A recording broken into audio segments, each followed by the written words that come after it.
You're listening to an Airwave Media Podcast. This episode is brought to you by Indeed. Stop waiting around for the perfect candidate. Instead, use Indeed sponsored jobs to find the right people with the right skills fast.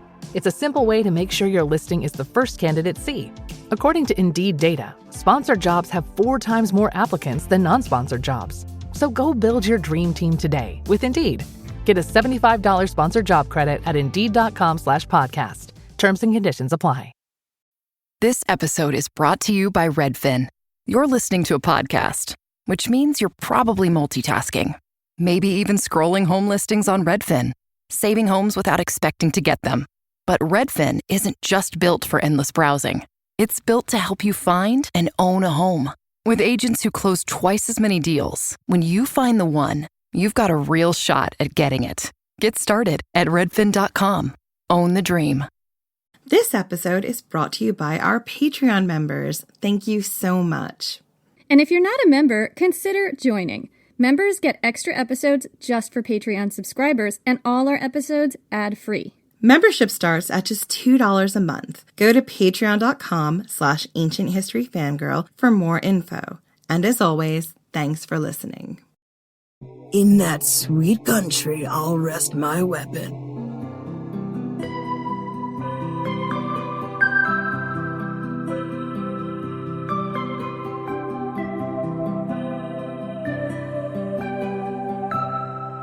The first warp spasm seized Cuchulainn and made him into a monstrous thing, hideous and shapeless, unheard of. His shanks and his joints, every knuckle and angle and organ from head to foot, shook like a tree in the flood or a reed in the stream. His body made a furious twist inside his skin so that his feet and shins and knees switched to the rear and his heels and calves switched to the front. The bald sinews of his calves switched to the front of his shins, each big knot the size of a warrior's bunched fist. His face and features became a red bowl. He sucked one eye so deep into his head that a wild crane couldn't probe it onto his cheek out of the depths of his skull. The other eye fell out along his cheek, his mouth weirdly distorted, his cheek peeled back from his jaws until the gullet appeared, his lungs and liver flapping in his mouth and throat. His lower jaw struck the upper a lion-killing blow. His heart boomed loud in his breast like the baying of a watchdog. Malignant mists and spurts of fire flickered red in the vaporous clouds that rose boiling above his head, so fierce was his fury. The hair of his head twisted like the tangle of a red thorn bush stuck in a gap. The hero halo rose out of his brow, long and broad as a warrior's whetstone, long as a snout, and he went mad, rattling his shields, urging on his charioteer and harassing the hosts. Then tall and thick, steady and strong, high as the mast of a noble ship, rose up from the dead center of his skull a straight spout of black blood, darkly and magically smoking.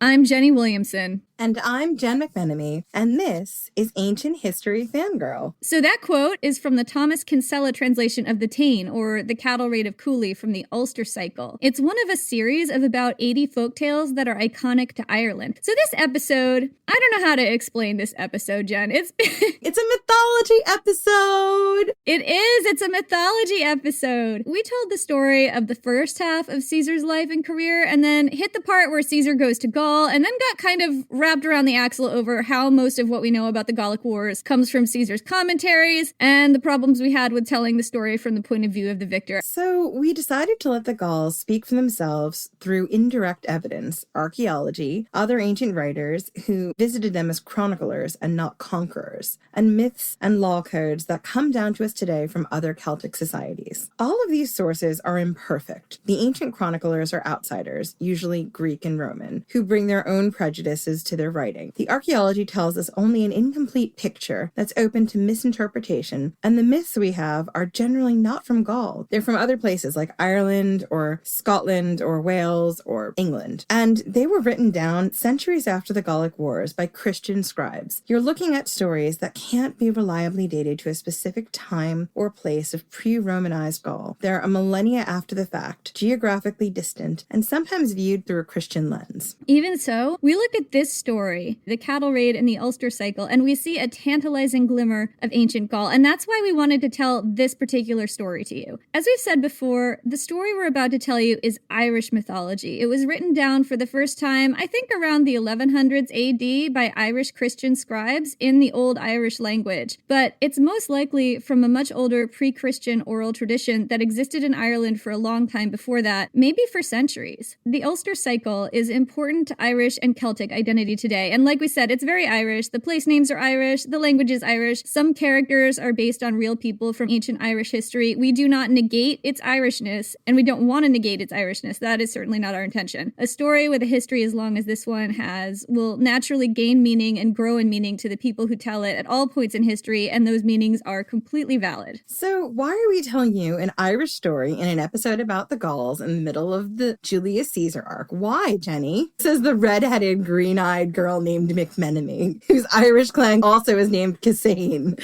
We do have an Irish woman in our midst right now. Well, not really. You've got an American who has roots from Ireland, but I mean, the Irish would not consider me Irish. Yeah, so we've got someone with Irish ancestry in our midst. We go into that at length in the previous episode, but the thumbnail version is that woven throughout this story are signifiers, little clues and callbacks that remind us of things found in the archaeology of the Gauls and things ancient writers told us about them more than 1,000 years before this story was written down. You can spot them if you know what to look for, which you will if you listen to the previous episode, and I will be pointing them out incessantly because that's what I will do. You're going to be like Agrippina the Elder, never shutting up about her husband getting murdered. It's the Gauls! There they are! If you have super strong feelings about this being an Irish story only, this may be not the episode for you. But it isn't a perfect lineup, but I specifically picked the cattle raid of Cooley because it has so many of these little clues. And we're operating under a theory in this episode that this story is older than you'd think. And if you know what to look for, it can draw back the curtain and give us an indirect glimpse of ancient Gaul. So what we're trying to do is triangulate the Gauls. We've got the archaeology, we've got ancient writers, they've all got something wrong with them. And now we're going to tell you this myth, which is not from Gaul, but it's the closest thing we have. That's the working theory. And just a heads up, we are going to rag on this a lot because that is what we do, but we rag because we love. We adore this story and we cannot stop talking about it. Absolutely. So here we go. It begins with a boy named Setanta. Like all great heroes, Setanta's birth was shrouded in myth and mystery. His mother was mortal. Her name was Diactine. And just so you know, this is the story where we earnestly try to pronounce things in Old Irish, and I don't know how this is going to go. We're going to mispronounce things a lot. Yeah, we're doing our best. We apologize if we get things wrong. I frequently can't pronounce things in English. I mean, frequently I can't pronounce my own surname. There's a lot of M's in there. We are two people who cannot pronounce words, and we have a podcast. We're the wrong people to be tackling this, but we're doing it anyway. So anyway, his mother was mortal. Her name was Diactine. Hopefully I pronounced that within the neighborhood of right. And she was both the sister of the King of Ulster and his charioteer, which is pretty badass. That's so badass, Jenny. I just want to read a whole, novel about her life as sister of the king and charioteer. Someone should write that for me. We need to kickstart our fan fiction arm of the Ancient History Fangirl digital empire. We do. I'm still desperate for people to tell us if they want us to write supernatural meets. What did we say? Agrippina the Younger and Julia La Villa Ghostbusters. It was Supernatural meets the Children of Germanicus Ghostbusters. Amazing. One day. Yeah. So I'm trying to get through this story. I was about to tell you about Setanta's father, who some say was Lu, the god Luch. Luch. I'm going to really screw up those back of the throat consonants. It's coming. Some say his father was Luch, the god of the sky. Luch was an Irish Celtic god associated with a lot of different things. Skill at crafts and the arts, truth and the law, and there's a harvest festival named after him. But he's also called Luch of the long arm, so named for his ability with the spear and sword. He was said to own an unstoppable blazing spear and a sling stone and a sword whose name translates to the Answerer, which I think is a great sword name. And also supposedly he invented chess. So those are some things about Setanta's dad. Amazing. I really love that sword name. I'm going to name something the Answerer. It's going to be like my next car or something. Anyway, Setanta was not raised by his real dad. He was fostered in a household of a number of people, one of them being Fergus, a guy who used to be king of Ulster, and we'll get to that in a second. Setanta's uncle, Conchobar, the current king of Ulster, fostered 3 times 50 boys, or 150 boys, who were the sons of lesser kings. These boys all played together on the plains of Avon Vonca, Conchobar's capital, with their hurling sticks and balls. And I have to say, when we were talking about this myth, feels like Conchobar is kind of like Achilles' father, Peleus. He's got all of these children of lesser sons that he's fostering to build an army. Is Santanta going to be the Achilles of this story, Jenny? Yeah, I've seen him referred to as the Irish Achilles, and there are tons of parallels. Amazing. So, right, sidebar, I think this is hurling, which is one of Ireland's national sports. If you're Irish, I'm sure you know about this, or if you are from Europe and watch the sport, you probably know about this. I am American. We do not know about this sport. It's played with a ball and a stick, and there's like a net on one end of the stick. So the sticks kind of look like lacrosse sticks, but it's different shaped net. And if you watch people play it, this is a really fast-paced game, and it looks kind of like a cross between lacrosse and hockey and UK football and maybe rugby, but I'm not that knowledgeable about sports, so I don't know if I'm really describing it right. But I will say that it's really fast-paced, and it's really fun to watch, and I'll put a link in the show notes of some people playing this game. It's really cool. Anyway, so this boy, Santanta, hears about Conchobar's 150 boys in the boy troop, and these, again, are foster sons of neighbors and allies, and he wanted to join them. He was about maybe 6 years old. His mother told him not to go, but he went anyway, taking his hurling stick and ball and his toy shield and javelin, as you do when you're 6 and you're running away from home. He ran all the way to Avon Vonca, tossing his toy javelin ahead of him and running to catch it before it hit the ground. Again, as you do when you're a kid, we've all played that game, maybe not with a javelin. It would be really tough to catch it before it hits the ground, like throwing something far ahead of you and then catching it before it hits the ground. It's one of the early signs of his divine ancestry that he can just casually do that at the age of 6. Yeah, I mean, I was thinking more when you like practice with the softball and you like throw it up really high and then you run to catch it. Anyway, when Santanta came upon the boy troop playing outside King Conchobar's castle, he immediately ran to join them without first stopping to ask for their protection. This was custom for anyone new joining the boy troop, but Santanta didn't know that. Instead of observing the niceties, he plowed into the group like a little chaos demon because he's 6 and 6-year-olds frequently are chaos demons. There, I've said it. The other boys were understandably offended. They shouted at him and flung their toy javelins at him, and he deflected them all with his toy shield. Next, they brought out their hurling sticks and hurled their balls at him, and they all bounced harmlessly off his chest. I mean, how big is his chest? He's 6. I guess they're just pelting him with these balls, and it just doesn't hurt. I guess, but he's 6. He's tiny. Does anyone know in the hurling sport exactly how hard these balls are? Like, are we talking like an inflatable bladder kind of a ball, or like a softball, or like a ball that is hard? A tennis ball or a cricket ball? What do you call it? The one with pool?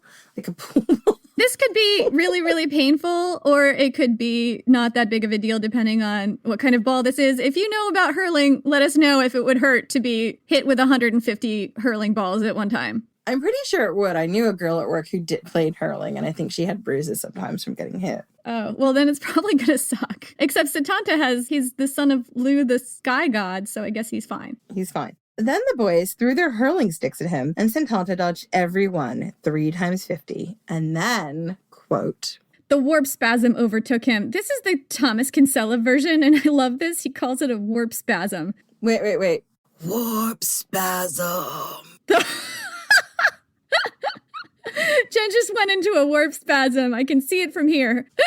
It seemed, I'm describing the way I'm looking at Jen right now, and I'm describing how she looks. It seemed each hair was hammered into her head so sharply that they shot upright. You could swear a fire speck tipped each hair. She squeezed one eye narrower than the eye of a needle. How are you doing that with your eyeball, Jen? She opened the other wider than the mouth of a goblet. She bared her jaws to the ear and peeled back her lips to the eye teeth till her gullet showed. The hero halo rose up from the crown of her head. Jen, whoa. Check out your hero halo.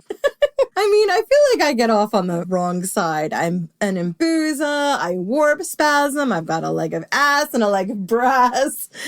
And she also frenzies in battle. Oh, all in a day's work, kids. Like a war elephant. There's a lot of crossover. That was Santanta's warp spasm. It was not actually Jen's warp spasm, although yes, it was. So Kinsella calls this a warp spasm because that's what we're saying a zillion times now. If you're playing a drinking game, just, crack that bottle open If you're playing a drinking game, you can totally drink whenever we say warp spasm, whenever I compare anything to the ancient Gauls, whenever Jen points out a parallel to Achilles. Wait. I haven't said anything about the Aeneid yet this time. Basically the entire podcast, whenever Jen brings up the Aeneid, drink. Anyway, so I'm trying to tell a story. The warp spasm was actually Setanta's berserker mode. This is an altered mental state that people in the ancient world sometimes went into in battle. The Vikings were famous for this, and there's some documentation that the ancient Goths before them used to do it and actually took drugs to simulate it. Aconite was believed among the ancient Goths to turn you into a werewolf, and we talk about that a little bit more in the Locusta the Poisoner episode. So that's the warp spasm. So this boy Setanta has a berserker mode, and he's 6 years old. The boys fled at the sight of it, and Setanta pursued them, chasing them all around the castle. And eventually he figured out that the reason for the boys' lack of welcome was that he'd breached protocol, and he asked for their protection as he should have done in the first place, and all was forgiven, until 5 minutes later when he was chasing after them again, demanding that they ask him for his protection because he was a little chaos demon. He was also, according to the mythology, 5 years old, not 6. Even though I said he was maybe 6 earlier. He's 5. I said he was 6 earlier, too. It's my fault. I blame myself. 5 or 6. He's going to be a lot of ages magically this entire podcast. A wizard did it, Jen. Vitellius fixed it. So this is the story of how Setanta got his name. King Conchobar was the son of the druid Cathbad. One day, Nessa, a princess of Ulster, was sitting outside Ivanvaca when Cathbad walked by. She asked him what the current hour was lucky for, and he said, and I gotta quote this, guys, for begetting a king on a queen.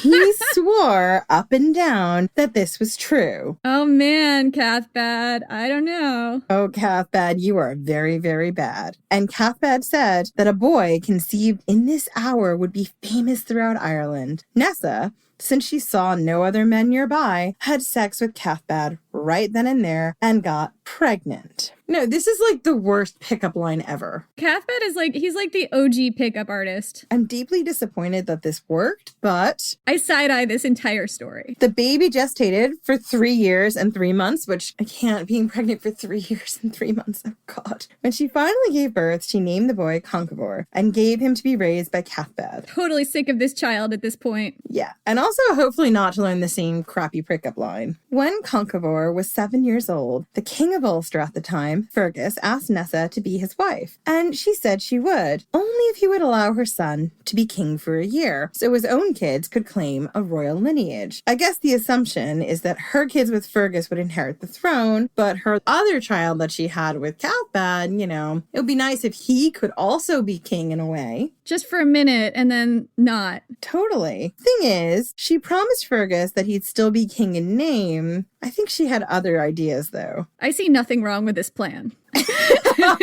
I feel like Agrippina the Younger totally would think of this plan as well. Agrippina the Younger would be like, this is so transparent. I can't believe you're falling for this, Fergus. Fergus agreed to this and made Conchobar king in name only. But Nessa bribed Fergus's warriors, and when Fergus tried to take back his kingship, he found himself thwarted. His warriors decided, quote, what Fergus sold, let it stay sold. What Conchobar bought, let it stay bought. So Conchobar got to stay king. But they stayed on goodish terms because Fergus wound up fostering his nephew, Cuchulainn. He did get exiled to Connaught, though, for a different reason. Are we ever going to explain it, or did a wizard do it? I mean, there's a whole story about why, but I'm not going to go into it, so for the purposes of what we're doing right now, the wizard did it. The Ulster cycle is like a bunch of stories. It's like 80 stories, and I did not tell all 80 stories here. So he totally gets exiled because a wizard did it or Vitellius fixed it. Conchobar was such a merry Sue. Everyone loved him, everyone worshipped him, every man in the kingdom happily let him sleep with their wives on their wedding nights, which,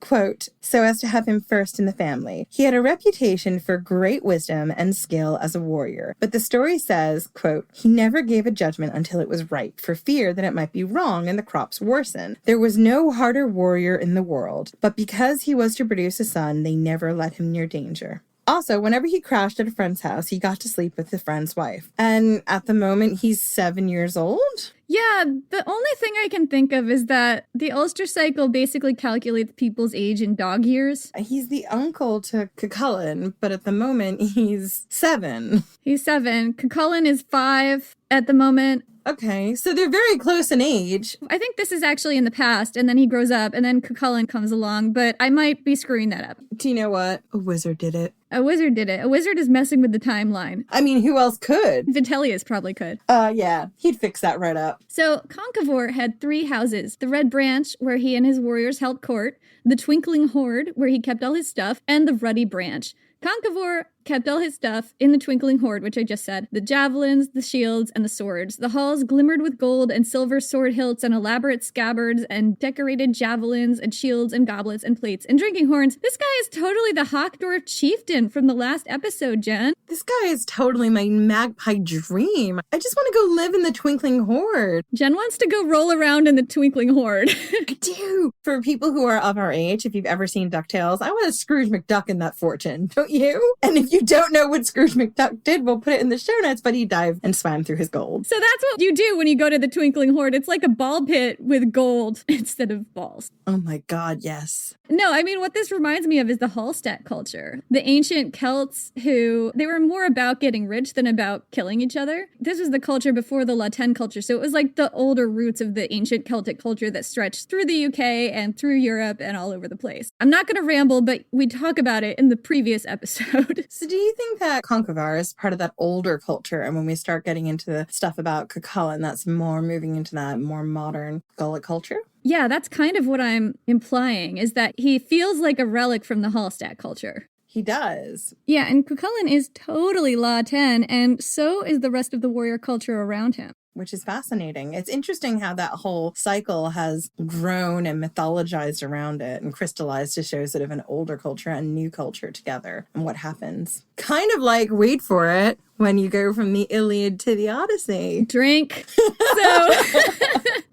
The Ruddy Branch, I did not tell you what's in the Ruddy Branch. That was where they kept the severed heads. As you do. As you do, because if you are from an ancient Celtic warrior culture, you're going to take some heads. It's what you do. One day, Conchivore was standing on the ramparts of his castle and noticed his nephew Setanta playing in the field with his boy troop. He was so impressed that he invited the boy to come with him to dinner that night at the home of his friend Cullen the Smith. Setanta turned him down. He was right in the middle of a game, but he promised to meet Conchivore there after the game was over. Now, Cullen the Smith had a massive watchdog who was feared throughout the land, and this dog, it was a really mean, not very nice dog who barked a lot, but it was also his pride and joy. And when Conchivore arrived at Cullen's house, Cullen asked him if he was expecting anyone else to come, and Conchivore, completely forgetting his conversation with Setanta, said, "Nope, no one else coming over here, just me." And Cullen shut the gates to his compound, released his guard dog, and then they all got down to feasting. So eventually, Setanta finished his game and went to Cullen's house. He found the gate barred, and Cullen's hound was growling at him in a very ominous manner and clearly making doggy threats. Did not bring any doggy treats. No, he did not, which is where he went wrong to begin with. Setanta had no weapons, no sausages. All he had was his hurling ball and a stick. The dog leaped for his jugular because he's only doing his job. This kid is not supposed to be there. And Setanta didn't think, he just reacted, driving his hurling ball straight down the animal's throat. And I'm really sorry. I know there's a lot of animal lovers out there, and that is upsetting, and I should have given you a warning before that. Retroactive warning for animal cruelty. Sorry, Captain Tom. The dog died howling, and it was an awful death, and we're not going to get into that. Everyone in the household rushed outside to see what the matter was, expecting to find the dog had ripped out someone's throat. Because let's not forget, this was a very deadly trained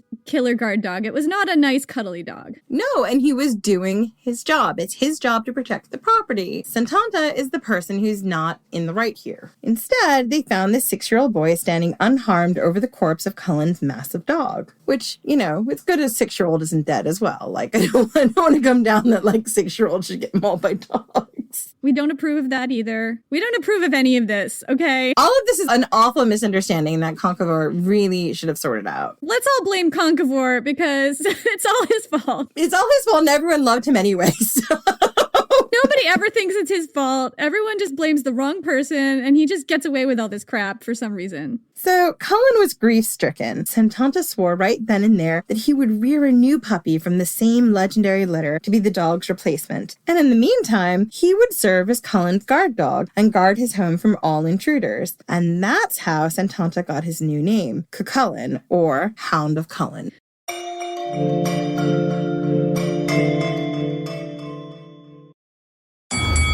Halliday presents, in the red corner, the undisputed, undefeated Weed Whacker Guy, champion of hurling grass and pollen everywhere. And in the blue corner, the challenger, extra strength Halliday. Eye drops that work all day to prevent the release of histamines that cause itchy allergy eyes. And the winner by knockout is Halliday.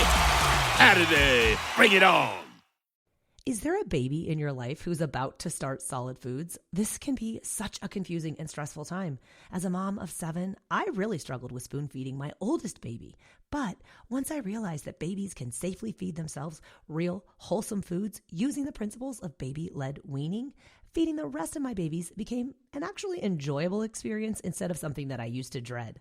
Hi, I'm Katie Ferraro, college nutrition professor and dietitian specializing in baby-led weaning, and I host the Baby-Led Weaning Made Easy podcast. Each week, we cover evidence-based, safe infant feeding practices for parents and caregivers of babies who are 6 to 12 months of age. So, if you're confused by all the conflicting info you hear about starting solid foods, or you want easy, actionable tips on how to safely prep food for your baby or introduce allergenic foods or figure out when to drop a milk feed, we cover all that and more, plus interviews with the world's leading feeding experts in 2 new episodes each week. Search Baby-Led Weaning wherever you listen to podcasts, and happy feeding.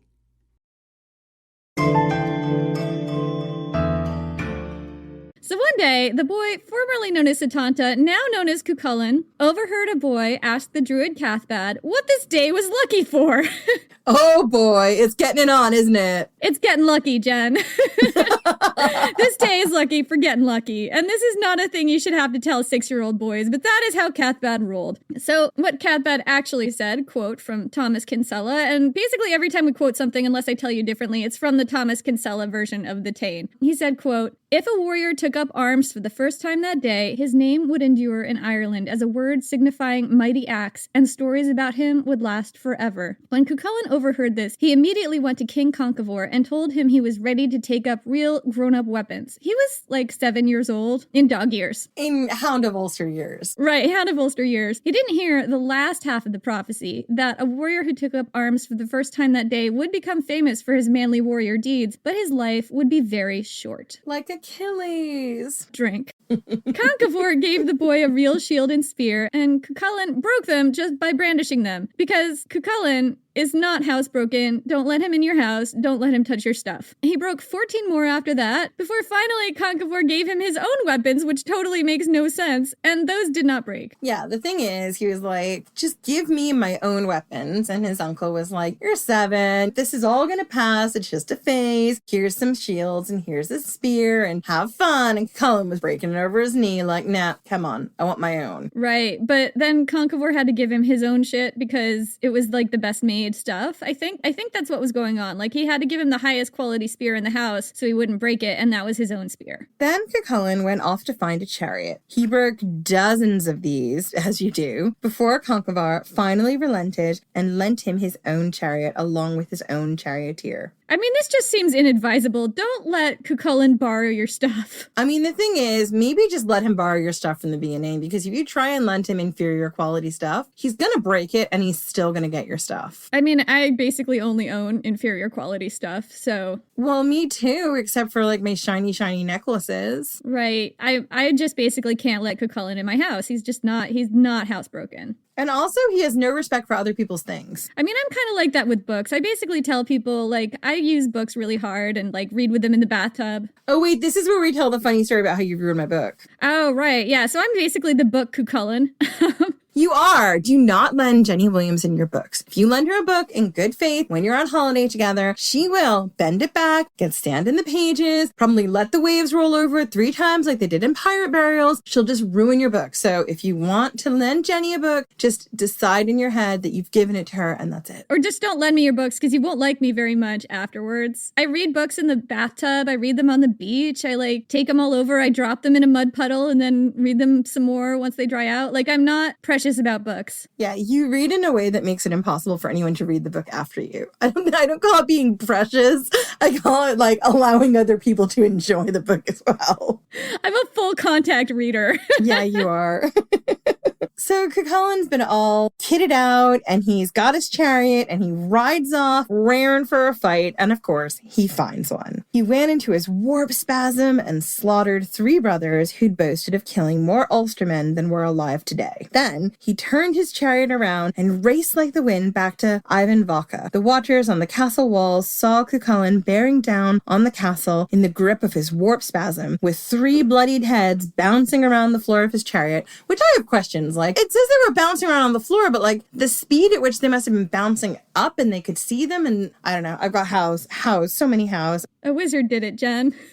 Vitellius fixed it, it's fine. So fearsome did Cuchulain look that the people of Ivan Vaca realized that they had to do something drastic. Otherwise, Cuchulain, in his battle frenzy, might slaughter them all. And I guess the solution that they thought of to this is totally one that you would think of. Conchofor pointed at... I just can't... I'm having trouble with this paragraph. Fine. Jenny, just tell them what the solution was. The solution was boobs, okay?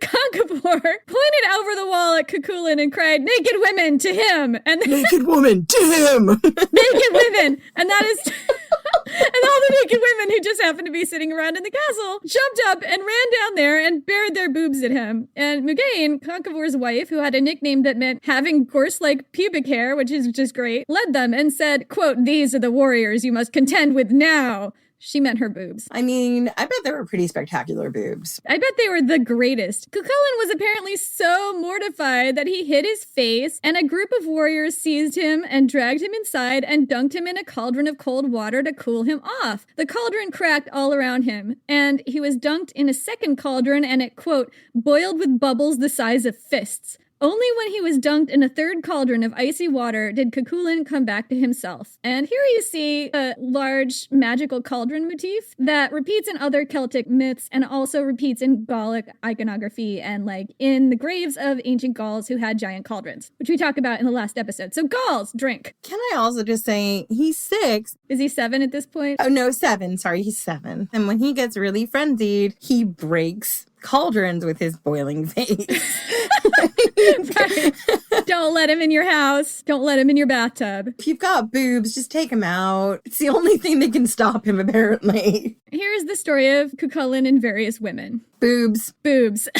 They all have epic names, and we'll get to them. They all have epic names. They probably all had epic boobs, but this isn't about the boobs. It's about the relationships, Jen. You know, we're saying boobs a lot. If we were guys in a podcast saying boobs this much, it would not be acceptable. We're allowed to talk about boobs. I mean, how many boobs are in this conversation? At least 4. Unless someone has more boobs than I know about. Anyway, moving on. Cuchulain became the leader of Conchofor's in-group of Rage Warp Spasm He-Man chariot warriors. He became known for his warrior prowess and, of course, his famous Warp spasms.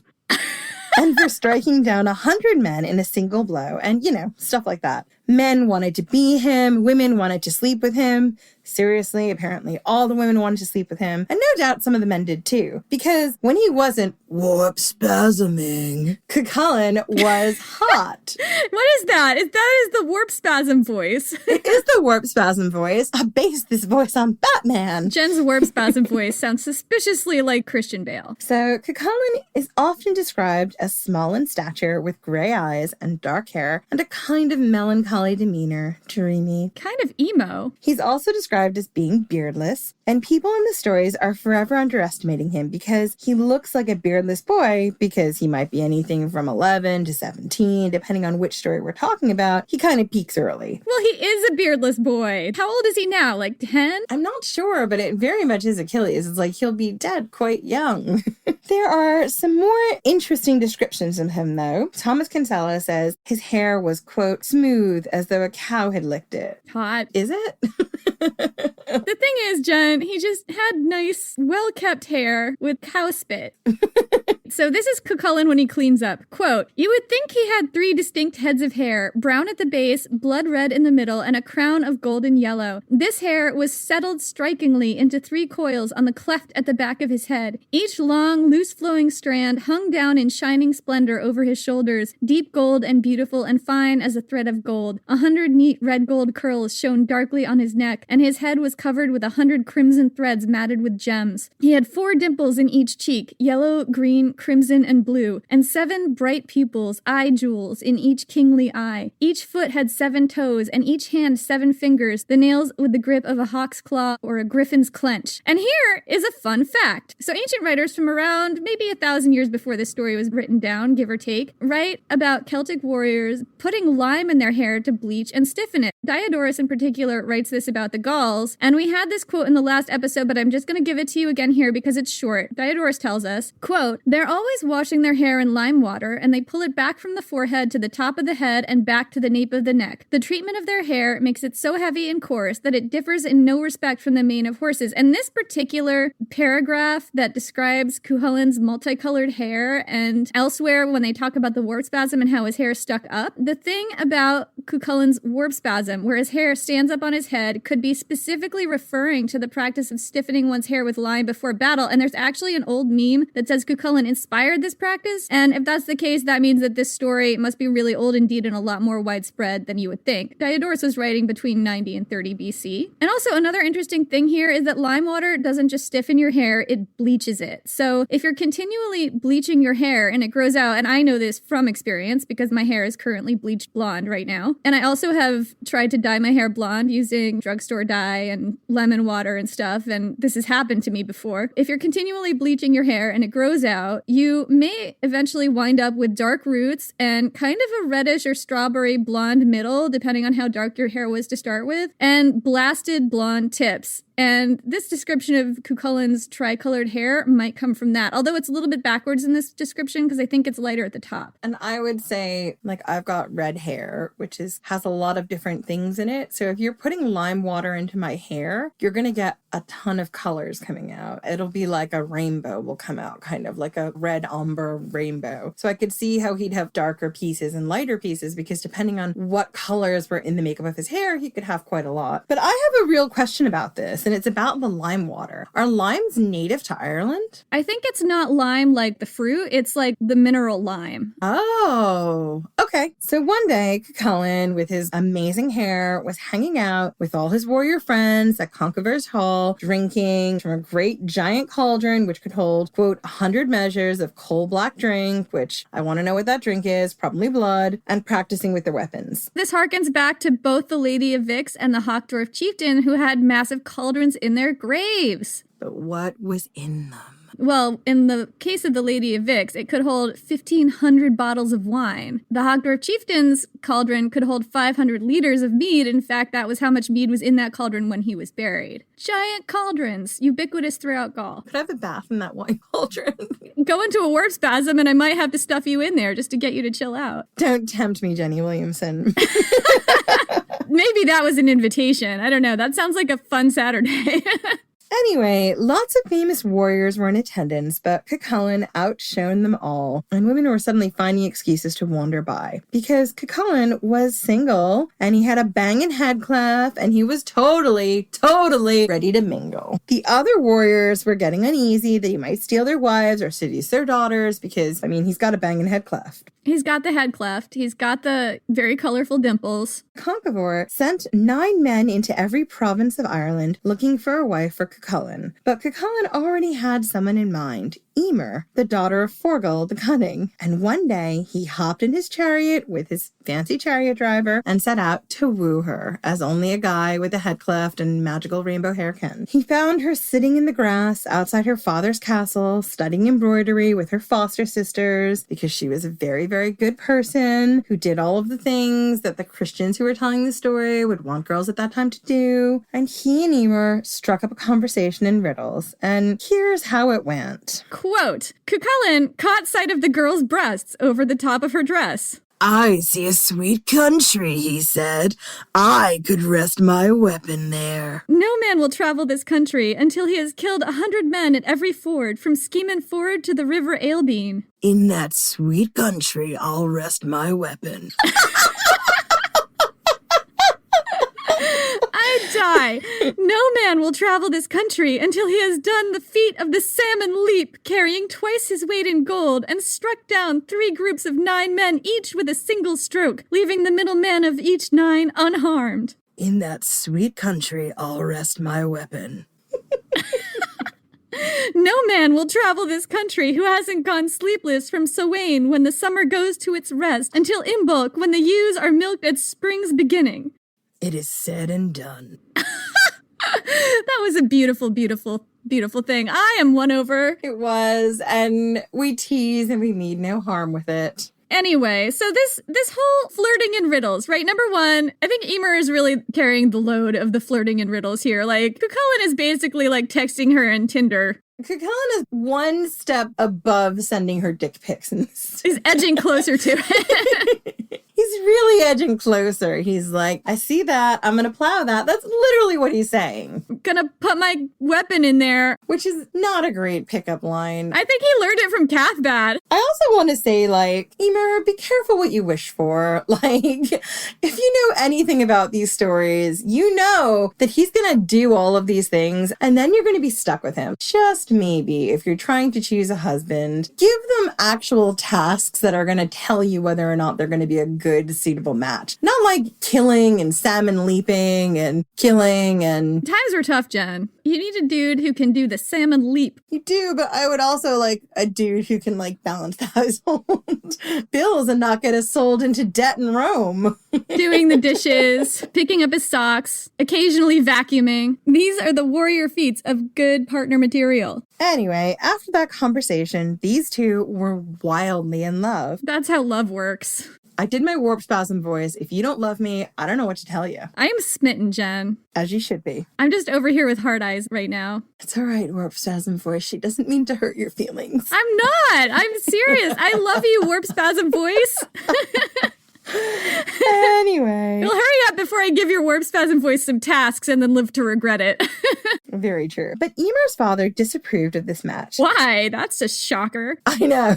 He wasn't thrilled that the 7-year-old who like went on a murdering spree and had to be stopped by boobs wants to court his daughter. Can't imagine why. I think he's like 11 at this point. I think he's aged up a little bit. I think he's aged up, but what I'm saying is the stories of the 7-year-old murderer haven't gone away. I mean, the fact that he was stopped by a bunch of boobs, not gonna live that down. Yeah, he's never gonna live that down. So Emer's father engineered to have Cuchulainn sent away to train with the warrior woman, Scatach, or the shadowy one, in the hope that her training would be so rigorous that she might actually kill him. So Cuchulainn leaped at this chance because it sounds like fun, and before he left, he and Emer vowed to remain pure for each other until they met again. So Scatach lived in Alba, which is in Scotland, in a vigorously defended stronghold on an island that was difficult to find. Because if you're going to be a warrior woman who trains other warriors, you better make it difficult for them to find you, because that is part of the quest, man. Right. So I'm just going to give you a spoiler here. The super difficult Scottish island that was really hard to find was the Isle of Skye.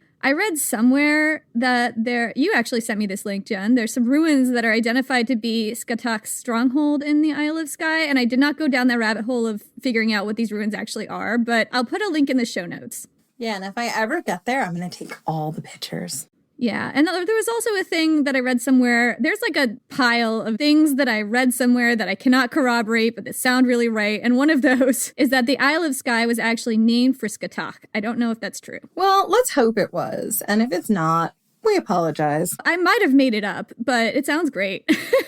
So warriors who sought to train with her died just trying to get to her stronghold. But Cuchulainn found her island, because it was the Isle of Skye, accessible only by way of an extremely irritating smackdown bridge. Kinsella tells us that, quote, no sooner did a person step onto one end, but the other end flew up at him and threw him on his back. Cuchulainn tried to cross the bridge 3 times and failed, and by this time his men were making fun of him. So our Cuchulainn went into his warp spasm and performed the hero salmon leap. The salmon leap! The salmon leap, and jumped right onto the middle of the bridge, and then leaped to the far end so fast that the bridge couldn't fly up and smack him down again. Cuchulainn ran up to Scatach's fort and broke down the door. Scatach sent her daughter, Uaha, down to see what all the commotion was about. Uaha saw Cuchulainn and immediately fell in love with him. I mean, he does have a magic head cleft. She welcomed him into the castle, feasting with him and flirting with him, and then the two started to play wrestle, and this turned into a sexual manner of play wrestling, and They were wrestling, right? On the floor of the living room like a couple of puppies. as you do when you're with the Hound of Ulster, and as you can guess, Cuchulainn immediately broke his vow to Emer with the first woman he met. So Cuchulainn got a little bit too rough with the horseplay, and he hurt her finger, and she screamed, whereupon Scathach's champion, who was Uaha's lover, because Mama's got needs, all right, rushed in to save her. Cuchulainn killed this man on the spot and cut off his head right then and there, because that's what he does, and Uaha was not pleased, but Cuchulainn vowed to take on all the dead man's duties, including leading Scathach's army, and I'm definitely sensing a pattern here. Yeah, it's totally a pattern. He just kills someone and takes their jobs. So after 3 days, Scathach still refused to teach Cuchulainn. Can't imagine why. She's probably really just like, I would kick this guy out, but he's such a pain in the ass to kick out. I'm just hoping he'll go away if I ignore him. Uaha told him to go to the place where she was training her own sons and gave him very specific instructions, which Cuchulainn followed to the letter. He, quote, went up to Scathach and stripped his sword and put the point to her heart and said, Death is hanging over you. I'll give you any 3 things, she said, if you can ask them in one breath. Cuchulainn asked for what Uaha had told him to ask for: thorough training, a dowry for when he married, and a prediction for his future. Did you say that in one breath? I think I did. Granted, your wish is granted. Scathach agreed to train him, and while he stayed there, he slept with Uaha, and maybe also get it on with Scathach because he might have been part Julian Claudian and just kept it all in the family. So Scathach trained other men too, and one of those was a guy named Ferdiad, who was a warrior from Connaught, which was a neighboring country to Ulster, which is where Cuchulainn was from. And where Fergus got exiled too. Right, Fergus got exiled to Connaught. Anyway, so Connaught and Ulster are frequently at war, and despite that, these two guys, Ferdiad and Cuchulainn, become very close, learning all the same moves, and they also became lovers. Aw, they're Achilles and Patroclus. Yes! Okay, drink, but yes, actually. I mean, because Patroclus kind of humanizes Achilles, and I think that Ferdiad plays that role with Cuchulainn a little bit too. Incidentally, ancient writers definitely do mention men sleeping with men in Celtic culture, and there's a quote from Diodorus who says, quote, although their wives are comely, they have very little to do with them, but rage with lust in outlandish fashion for the embraces of males. It is their practice to sleep upon the ground on the skins of wild beasts and to tumble with a catamite on each side. And remember, a catamite is a male lover. This is definitely pretty homophobic, but it's still describing that this happens. And we apologize for that. Scathach taught both boys lots of feats. Quote, the apple feat, the thunder feat, the feats of the sword edge and the sloped shield, the feats of the javelin and rope, the body feat, the feat of the cat and the heroic salmon leap, the pole throw and the leap over a poisoned stroke, the noble chariot fighter's crouch, the spurt of speed, the feat of the chariot wheel thrown on high and the feat of the shield rim, the breath feat with gold apples blown up in the air, the snapping mouth and the hero's scream, the stroke of precision, the stunning shot and the cry stroke, stepping on a lance in flight and straightening erect on its point, the sickle chariot and the trussing of a warrior on the point of spears. So a lot of these feats are their own descriptions. For most of them, we don't really know what they are. I want to zero in, though, on the salmon leap, which comes up a lot. Atlantic salmon live around the coast of Ireland and run up its rivers every year to spawn, and the Irish would have been well acquainted with the sight of salmon heroically leaping up waterfalls, which is maybe where this salmon's leap thing comes from. And I can definitely leave a link in the show notes to pictures of salmon leaping up waterfalls. It's really cool to watch. So Cuchulainn learned all these feats, training with his lover and brother-in-arms, Ferdiad.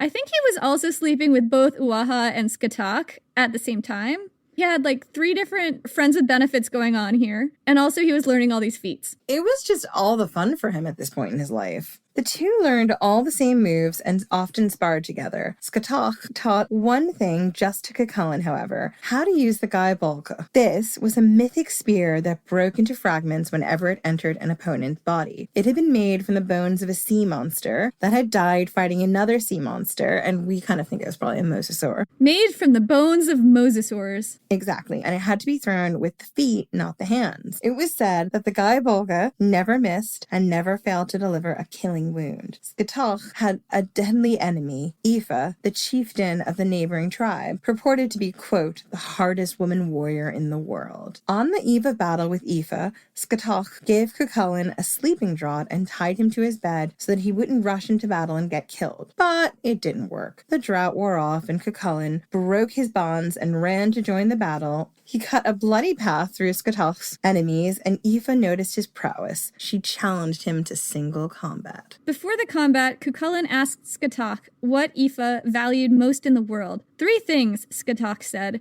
her horses, her chariot, and her charioteer. I mean, that girl knew where her priorities lay. So here is how the battle went down. Quote, Cuchulainn met and fought Aoife on the rope of feats. I have this picture of them fighting on a tightrope. Aoife smashed Cuchulainn's weapon. All she left him was a part of his sword no bigger than a fist. Look, oh look, Cuchulainn cried. Aoife's charioteer and her 2 horses and the chariot have all fallen into the valley. They are all dead. I mean, come on. Oh, Cuchulainn. This is so transparent. Aoife looked round and Cuchulainn leaped at her and took her on his back like a sack.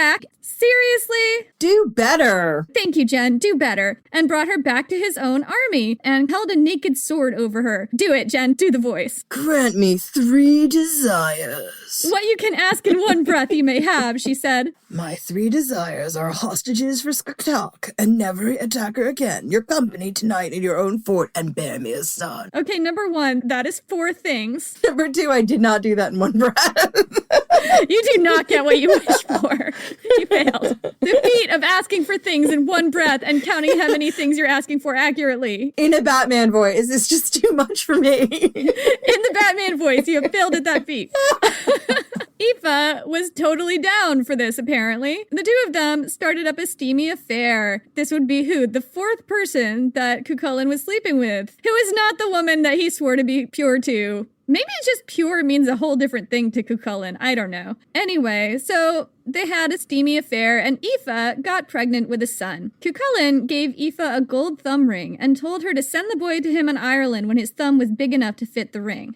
Then Cuchulainn returned to Ulster to marry Emer, who had been totally faithful to him, even though Cuchulainn had been basically sticking it to everything that moved. But getting Emer would be its own heroic feat, because Emer's father had set up such a strong guard that it took Cuchulainn a whole year to break through. In the process of trying, Cuchulainn slew 8 men in a single stroke, while leaving the 9th one alive, and he did this 3 times, and each time the man left alive was one of Emer's brothers, because he really didn't want to have to deal with that Christmas get-together if he'd killed the brothers as well. The family reunions would be super awkward, although not more awkward than a Julio-Claudian family reunion. Well, they're all related to each other 5 times over and all planning to marry each other. They're all sleeping together and they're all trying to poison each other at the same time. Breaking through Emer's dad's defenses took a whole year. Finally, Cuchulainn managed it, kidnapped Emer and one of her maidservants and made off with her in his chariot, killing 100 men at every ford he came across so that he could be sure of fulfilling her expectations in a partner. This is what she asked for. It is what she asked for, and we told her earlier, be careful what you wished for. Yeah, be careful what you asked the Batman voice to do for you. So, Cuchulainn returned to Conchobar's castle with his fiancée and her maidservant, who, let's be honest, he was probably sleeping with. And when he got there, he realized he had another problem. Conchobar had the right of first night. Whenever any of his subjects got married, he got to sleep with that woman on the wedding night, because this is awful. And bear in mind that Conchobar is Cuchulainn's uncle and also like his foster father, so he's kind of like his uncle dad. We've seen this before. Uncle Dad Conchobar, and now he gets to sleep with Cuchulainn's new wife. This, understandably, did not make Cuchulainn happy. He, quote, grew wild at this and trembled so hard that the cushion burst under him and the feathers flew around the house, although this is a little bit hypocritical because he just slept with like 4 other people at Scatoch's place. I mean, what happens at Scatoch's place stays at Scatoch's place, okay? I mean, it's like what happens in Messalina Palace. Right, what happens in the imperial brothel stays in the imperial brothel. This presented a dilemma for Conchobar. I guess Conchobar has a problem here. He couldn't refuse to sleep with Emer because it would look like he was giving way to Cuchulainn. Honor was at stake. Plus, he did it with all his other men's wives, so how bad would it look that Cuchulainn got to be exempt and they didn't? But Cuchulainn was kind of a dangerous guy, especially when he went into his warp spasm. Warp spasm? You're not going to keep all of these in. Oh my God, I am. Each and every warp spasm voice is going in this episode. Lovingly curated. Collection of Jen's warp spasm voices. The first time I hear it played back to me, because I don't know how it actually sounds. I'm gonna wet myself. It sounds phenomenal. Anyway, so the whole point of this is that pissing off Cuchulainn is kind of suicidal and you do not want to do it. So an unhappy Cuchulainn is a very loud and disruptive Cuchulainn. So Conchivore told him to go outside and run around the house a couple times, which is totally a thing that my dad used to do when I was acting up when I was a little kid. He'd just be like, yeah, go outside and run around the house. What he really did was tell Cuchulainn to go and gather together all the deer and all the wild boar and every kind of flying creature in the woods around even Vaca and bring them all to him. So go and harass some animals. Cuchulainn did as he was told, and Conchivore called for the druid Cathbad, who always has a pickup line for every occasion, and this is a great time for that. They talked the problem over and decided that Conchivore would sleep with Emer that night, but Cathbad would sleep between them so that nothing untoward would happen. I feel really bad for Emer here because she's got like the weirdest three-way. No one's asking her what should happen. Number one. It's a very odd wedding night. Deeply awkward. So that was Emer's incredibly awkward wedding night, and Conchivore provided the girl with a dowry the next day. I mean, it's literally the least he could do. Cuchulainn already had a dowry from Scata, and fun fact, in Celtic culture, the men and women both brought a dowry to the marriage. You also see this in Gallic culture. Emer and Cuchulainn were never parted until death, except when Cuchulainn was sleeping with other women and out fighting, and this happened all the time. I guess they didn't see each other very much is the bottom line. I mean, that is maybe why their marriage lasted. You might have hit the nail on the head right there. So Emer was described as having the 6 gifts of womanhood: a gentle voice, sweet words, beauty, wisdom, chastity, and skill at needlework. I have absolutely none of those gifts of womanhood.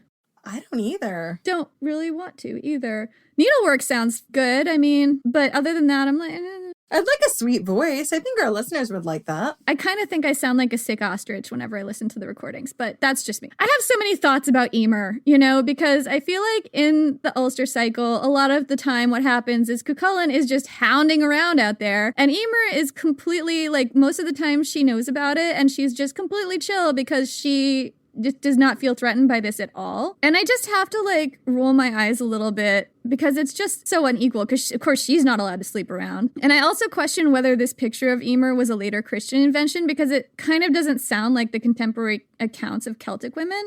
Well, it really doesn't, especially when you look at Cuchulainn's mother, who is his uncle's charioteer. His uncle dad's charioteer. Yeah, I mean, women have, it seems, and I don't know, and I could be wrong, but in the earlier part of this story, they had a lot more agency. And I think there is a Christian lens on it because things like needlework and chastity and sweet voice, that sounds a lot more like it was written in the 1100s and it was really giving her that Christian ideal. Yeah, there is one thing I kind of realized about Cuchulainn and Emer's relationship, though, is that Emer was supposed to be kind of brainy and smart. The riddle conversation, that's kind of part of it, where they have this conversation and Emer is really smart with her riddles, and that is what makes Cuchulainn fall for her. It's her brains. So she's kind of like Penelope then. Yeah, she is a little bit like Penelope, and everyone who is doing the drinking game should drink.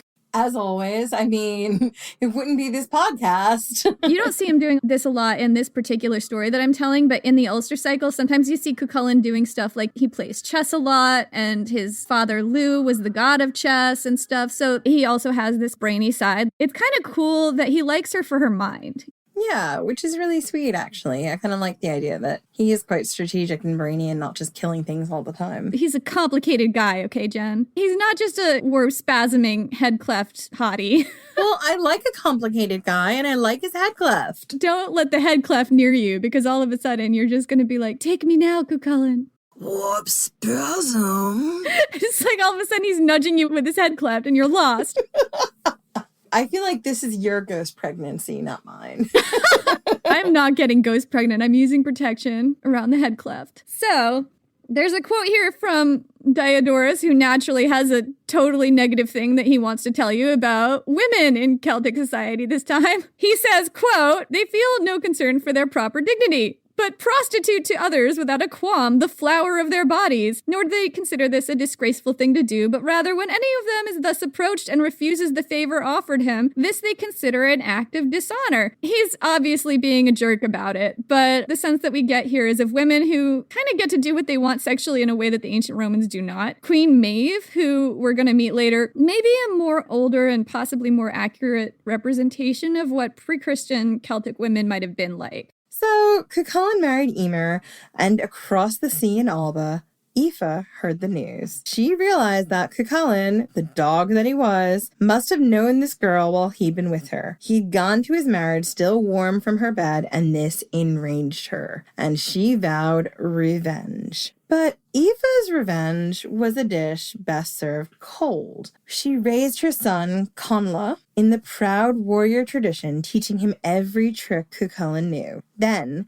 she sent him to Scatach to learn more, because I guess they mended all their bridges and were friends now. They have Cuchulainn in common, so there's that. Maybe they bonded over their polyamorous relationship with Cuchulainn, and now they were all friends. When the boy had grown so that Cuchulainn's ring fit on his thumb, Aoife sent him to Ireland to find his father, but not before giving him 3 gisa, or sacred prohibitions. He could not give way to any man, he could never give his own name first, and he could never back down from a fight, even if he knew he'd lose. And I mean, Mom, that is a lot of pressure to put on your son. It is a lot of pressure. You're really stacking the decks against him. I thought we were supposed to be like making it easier for him, but no. No, we're not. What we're doing is using our child as a vehicle for vengeance, number 1. And number 2, this is a whole lot of policing your son's conversations. You're not allowed to give your own name first. They have to give their name first. Totally. Conla traveled to Ireland and landed on a beach near Avonvaca. A messenger from Conchobar found him and asked his name, and Conla refused to give it because he couldn't. Refusing to give your name to the king's messenger in a foreign land was a major breach of protocol, and breaches of protocol in this world were deadly insults, even if the offending person didn't know the protocol, because let's just stack those decks against him. When he heard the news that there was a boy on the beach who refused to give his name to the king's messenger, Conchobar was offended.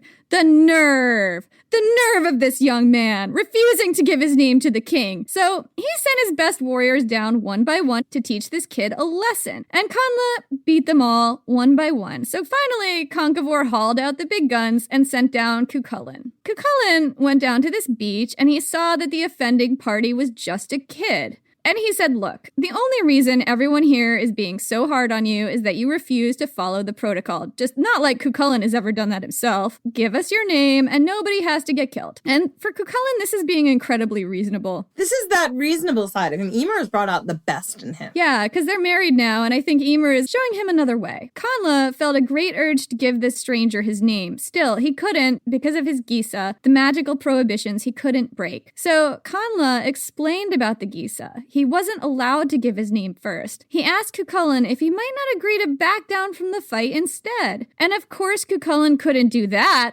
Honor was at stake. Honor was at stake.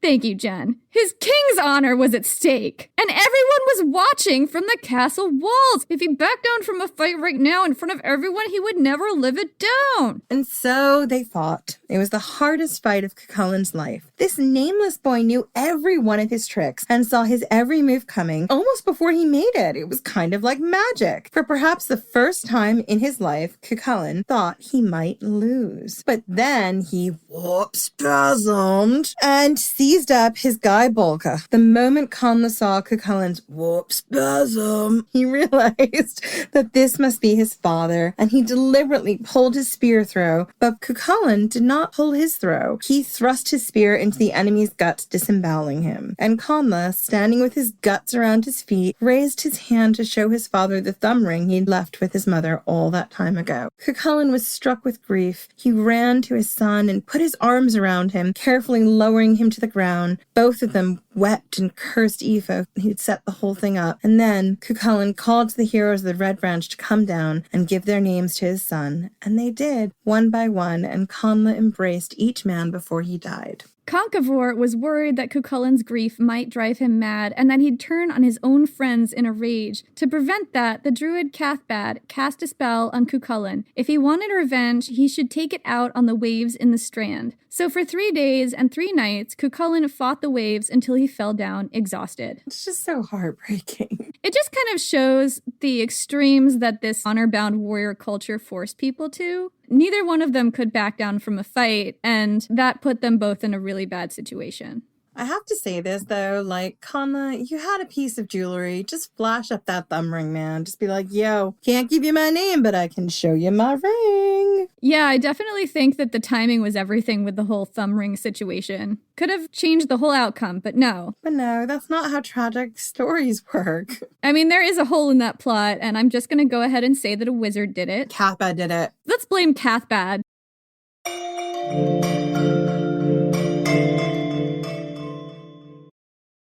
This episode is brought to you by Cologuard. Do you know what's really scary? Not screening for colon cancer when you turn 45. The Cologuard test is non-invasive, requires no special prep or time off work, and ships right to your door. In just 3 simple steps, Cologuard takes the scare out of colon cancer screening. If you're 45 or older and at average risk, ask your healthcare provider about the Cologuard test. Cologuard is available by prescription only. Learn more or request a prescription today at Cologuard.com/screen.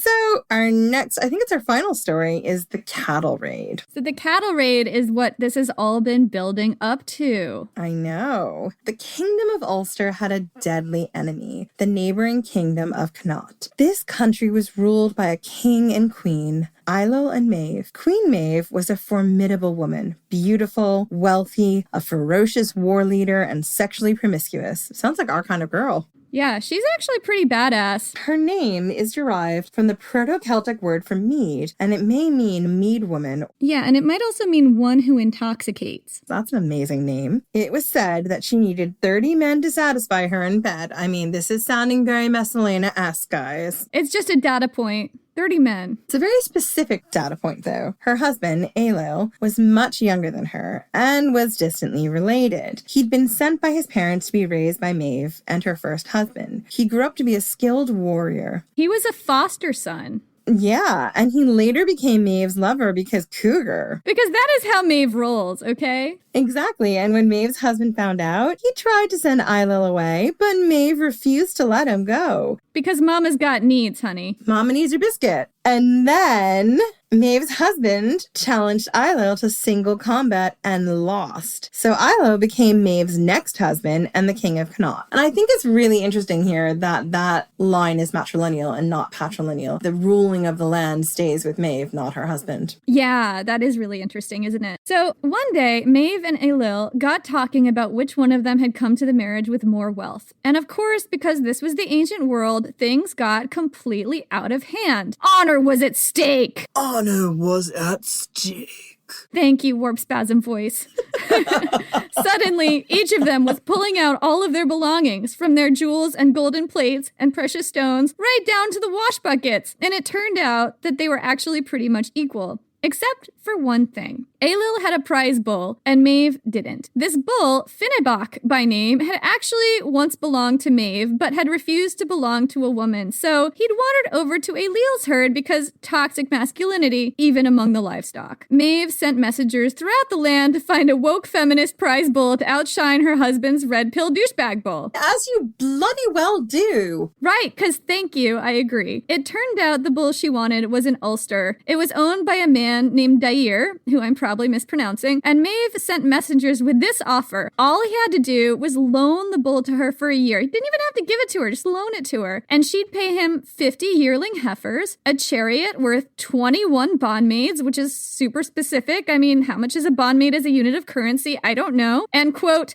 her own friendly thighs. Maeve and Ailill, by the way, in case you have not figured this out, were ethically non-monogamous. So Dair wasn't a total idiot. He enthusiastically agreed to this deal and threw a big feast for Maeve's messengers to celebrate. At this feast, the messengers got drunk and made an ill-advised boast about how if Dair hadn't agreed to the deal, they'd just have taken the bull anyway. I mean, not a smooth move, guys. You'd think Dair would have laughed this off, but this is the ancient world, and things escalated extremely quickly.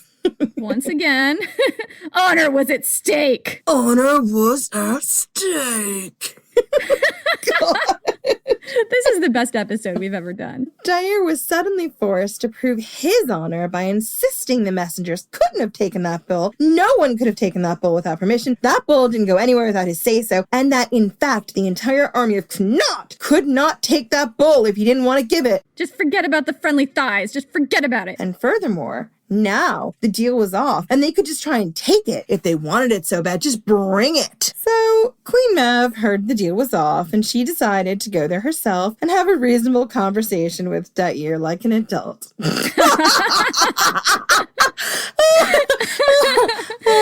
Yeah. That's not what happened. It's not April Fool's yet, is it? Anyway, she started assembling an army, guys. We're not done with this story yet. So Maeve called together all the named heroes in her land, including her 7 sons, whose names were all Main and who were referred to as the Main. Don't ask questions, a wizard did it. And 2 people Cuchulainn knew well. Ferdiad, his friend and lover from his time with Scatach, and Fergus, his foster father who had been exiled to Connaught. And you could kind of see why Fergus would want to fight Conchobar, who just usurped his crown when he was 7 and exiled Fergus. But in the stories, Fergus seems remarkably chill about this, so I don't know, maybe it's fine with him. Maybe he's enlightened, you know? So thousands of people assembled and they started advancing on Ulster. Ulster was home to many famous heroes who were more than capable of taking on this army, but as Maeve's army approached, an old curse put them all out of commission. Here's how it had happened. Ages ago, Vaka, the goddess of Avanvaka, married a mortal man named Crunic. And one day, at a festival, Crunic had a few too many. You know, he really liked that giant cauldron full of mead, and he boasted to the king of Ulster that his wife could outrace all of the king's chariots. The king laughed it off like a reasonable person and ordered another round of mead. Just kidding. Yeah. He had Crunic arrested and threatened him with death unless his wife came right now, this very instant, and proved his boast. The thing was, Vaka was heavily pregnant. Some accounts say she was actually in labor, but, you know, honor was at stake. Honor was at stake! And the king refused to back down. Vaka showed up and raced those chariots, and she won, of course, and then she gave birth to twins, as you do, right there on the finish line. In between labor screams, she cursed the men of Ulster that in their greatest hour of need, they would all become weak with the pain of childbirth. What a curse. Yeah, that's a great curse. I know. And this was now the hour of Ulster's greatest need, and all of its men were down with labor pains. All of them, that is, except for Cuchulainn. Maybe because he's a demigod. Cuchulainn was supposed to be guarding the border, but he let Maeve and Ailill's entire army slip by in the night because he was having sex with a woman who was not his wife. Way to go, Cuchulainn. When he realized what happened, he set off with his charioteer and chased after the army. So Cuchulainn basically had one job here: slow Maeve's army down so that Ulster's heroes would have time to recover from the labor pangs. He did it through psychological guerrilla warfare. Keeping himself hidden, Cuchulainn stalked Maeve's army, picking off her soldiers with his sling, and there are gory descriptions of people's heads randomly bursting and brains flying everywhere from Cuchulainn's sling stones. What Cuchulainn's doing is he's acting like a weaker army, harrowing a stronger one. Right, Jen? Like, he's staying in the shadows, he's picking them off. Anyone who separates themselves from the army to go and forage, he's terrorizing them and killing them so they can't even go forage. He's basically conducting a guerrilla war campaign. Yeah, and I wanted to just stop for a minute about sling stones, and I don't know if we've talked about it before or not. We probably have. We have talked about sling stones several times. They were really dangerous. They were so dangerous, and they were one of those things that before this podcast, I was like, whatever, it's a little stone. They were like ancient world bullets. If you had a really skilled slinger from a certain distance, it would be like a bullet. Slings were extremely deadly, and if you had like a slinger corps in your army, it was one of the most dangerous sections of your army. If you're in a museum and you see sling bullets from like Greece or different regions that really specialized in this, they do look like bullets. I have to say it every single time because every single time I'm like, how did you not realize they were like ancient world bullets? So Cuchulain's operating like a sharpshooter here and just picking people off. He's a sniper, just hanging out in the woods. He also used the honor-bound, never-back-down warrior culture to his advantage. He isolated Maeve's named warriors and invoked the custom of single combat at river fords, which is a shallow place in the river where you cross, forcing them to stop and fight him. And he invariably won because he's Cuchulainn and left the heads on pikes for Maeve's army to find. He also left challenges for Maeve's army, like cutting down a massive oak tree in the path of the approaching army and carving a message in it that none should pass until someone from that army jumped that oak on his chariot on the first attempt, but not Ferdiad because he knew Ferdiad could do it. So sit down, Ferdiad, not you. You don't count. No, Ferdiad, you're not invited to this table. Go sit with the kid. Well, I mean, the cool thing about Ferdiad is that he keeps up with Cuchulainn a lot, and he doesn't have, like, demigod status. He's just a regular human. I think he's got some magic armor or something, but he's not, like, half god.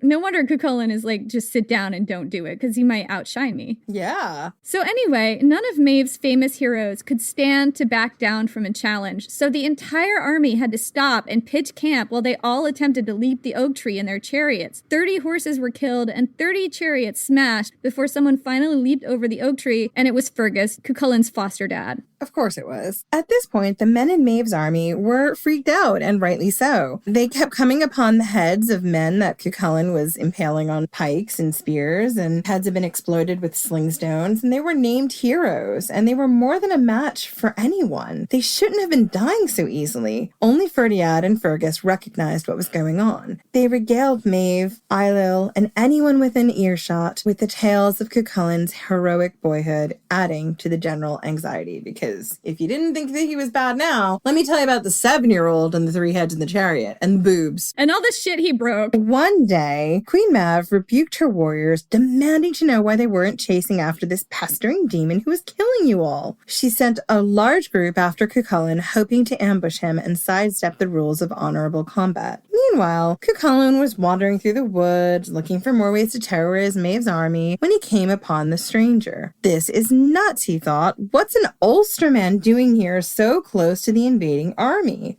Yeah, for some reason he thought it was like someone from his side and not someone from Maeve's army. Maybe the guy was in an Ulsterman outfit. We don't know. Right. Maybe he was wearing the Ulster outfit. What is that? I'm not sure. But I mean, that would actually make a lot of sense if he was scouting ahead for Maeve's army and trying to find out where Cuchulainn was. Of course you'd put on the clothes that were native to that region. That makes total sense. I've solved it. It's okay. We don't need a wizard this time. We didn't need a wizard. Jen did it. I'm the wizard. But as Cuchulainn got closer, thinking maybe he'd warn the guy about this army over the ridge, the closer he got, the more he realized that this man was a charioteer from Maeve's army, and his master was nowhere to be seen. Quote, "What are you doing here?" I'm getting chariot shafts. We smashed our chariots chasing that wild deer Cuchulainn. Help me out, would you? Would you rather cut the shafts or do the trimming? I'll do the trimming. And then, under the charioteer's eye, he stripped the holly shafts through his clutched fist, paring them clean, knot and bark. The charioteer freaked out. "Who are you? Gah!" "Cuchulainn," said Cuchulainn, surprising no one. Seeing how freaked out the charioteer was, he said, "I have no quarrel with charioteers." He then went and found the charioteer's master, killed that guy, cut off his head, and brandished it at the approaching army. Raw! Roar! Here's a head! Cuchulainn tied the head to the charioteer's back and told him to keep it there all the way back to camp or else. The charioteer rushed back as fast as he could, and Queen Maeve met him just outside the camp. He explained to her what had happened, finishing with, quote, "And then he told me that if I didn't take it on my back all the way to the camp, he'd break my head with the stone." And then the charioteer took the head off his back to show her, and of course, Cuchulainn was a man of his word. He sent some sling stones whistling through the air, breaking the man's head and splattering his brains everywhere. Yeah, because he can't go back on his word. No, he gave you one simple thing to do. He didn't want to split your head open with the sling stone. You know what, charioteer guy? You had one job, and that one job was don't take the head off until you get into the camp. wasn't difficult. Cuchulain's harassment by Slingstone got more intense after that. He started exploding the heads of anyone who talked smack about him in Maeve's army, including Maeve and Ailill's own sons. They had 7 and they were all named Main and referred to as the Main because that is so great. And, also 7 because no matter how many times Cuchulain killed them, there was somehow 7 of them. A wizard did it. Maybe they're rabbits. It's entirely possible. Whenever we talk about Maeve and Ailill, picture rabbits. And Maeve and Ailill had a lot of pets. They were animal people. And Cuchulain targeted those as well. So Cuchulain took the head of Maeve's dog, because he's a dick, with a slingstone when she was out just walking the dog, not looking for a fight. And he picked her prize squirrel off her shoulder with another stone. And he killed it because nothing good can last in the ancient world. Because Cuchulain is not an animal person. I mean, I think we've shown this with the dog story. She had a little squirrel that she tamed with some acorns, and he killed it. He was just doing his job. I guess. He's become the Hound of Cullen. He's just doing his job. And we've come full circle. So, meanwhile, Cuchulain also started targeting Maeve herself with his sling stones, and it got so bad that she couldn't leave her tent, except with a crowd of guards holding barrel-shaped shields over her head. Cuchulain even killed one of her maids by accident, thinking it was her. Maeve tried to restore her army's confidence, saying that Cuchulain only had one body, he could be wounded just like anyone else, but she had nastier ways to get her own back. Like sending her army out to lay waste to the countryside, burning up crops and villages, and rounding up women, children, and cattle for food and slaves. She made sure that as long as Cuchulain made her army sit still, the land suffered. But Maeve also had another problem. Cuchulain had killed so many of her named heroes that they were now refusing to fight him at the fords. So she pulled out her secret weapon, her daughter Finnebair. The Welsh version of this name is actually Guinevere. Finnebair was exceptionally beautiful, completely untouchable because she was the daughter of the king and queen, and Maeve started offering her around. She offered the girl's hand in marriage to warrior after warrior to persuade them all to fight Cuchulain, and there were a lot of takers. And this was, of course, reprehensible, but Maeve wasn't above doing this herself as well. It was how she'd kept Fergus, Cuchulain's foster dad, loyal, by carrying on a quote-unquote secret affair with him. Actually, Ailill knew and approved of this affair up until a point. There's a whole thing where he gets super jealous later, but it's like way after the fact, and at the moment, he's like, yeah, it's fine, she's doing what she has to do. Exactly. And, Maeve probably had some magic lady bits. I think all signs point to a magic V. Cuchulain fought warrior after warrior. Some of these were men that he knew. Many had trained with him at Scatach's school. Meanwhile, the landscape was starting to dissolve into a deserted wasteland because as much as he fought to slow the army, Cuchulain couldn't actually stop it from ravaging his homeland. And one day, as he wandered the burned-out glens and blood-choked rivers of his homeland, a young, beautiful woman came to him. Quote, "Who are you?" I'm King Buon's daughter, and I have brought you my treasure and cattle. I love you because of the great tales I have heard. You come at a bad time. Keep going, warp spasm voice. We no longer flourish here, but famish. I can't attend to a woman during a struggle like this. But I might be a help. It wasn't for a woman's backside that I took this ordeal. And I'm sorry, Cuchulain, why? Because that's how he talks, okay? Then I'll hinder. When you're busiest in the fight, I'll come against you. I'll get under your feet in the shape of an eel and trip you in the ford. I'll catch you and crack your eel's ribs with my toes, and you'll carry that mark forever, unless I lift it from you with a blessing. I'll come in the shape of a gray she-wolf to stampede the beasts in the ford against you. Then I'll hurl a slingstone at you and burst the eye from your head, and you'll carry that mark forever, unless I lift it from you with a blessing. I'll come before you in the shape of a hornless red heifer and lead the cattle herd to trample you in the waters by ford and pool, and you won't know me. Then I'll hurl a stone at you and shatter your leg, and you'll carry that mark forever, unless I lift it from you with a blessing. Then she left him. After that, things started to go really, really wrong. Because you know what? You don't turn down the Morgan without consequences. Cuchulain was fighting a warrior named Loch in a ford, and an eel tangled itself in his legs. Cuchulain stomped on the eel and broke its ribs, but Loch got the chance to wound him terribly in the side. Then a she-wolf turned a herd of cattle to trample him in the ford, and Cuchulain burst her eye with his slingstone. But the cattle churned up the water all around him so badly he couldn't tell if he was drowning, and he spotted the hornless red heifer and broke her legs with 2 well-aimed slingstones. The cattle trampled off, I guess except for the one with its legs broken, but the warrior Locke fought him fiercely, and Cuchulainn just barely managed to kill him. Exhausted and wounded, Cuchulainn dragged himself out of the ford. It was there he saw an old woman with a busted eye, broken legs, and a bloody head, milking a three-titted cow, and he knew immediately who she was. Cuchulainn asked her for a drink, and she gave him milk from the cow's first nipple. He wished her good health as he drank, and her eye healed itself before his eyes. She gave him milk from the cow's second nipple, and Cuchulainn blessed her and healed her head. Then he drank from the third nipple, and his third blessing healed the woman's legs. "You said you would never heal me," said the Morrigan. "If I had known it was you, I never would have done it," Cuchulainn said. From then on, the goddess of death followed Cuchulainn closely.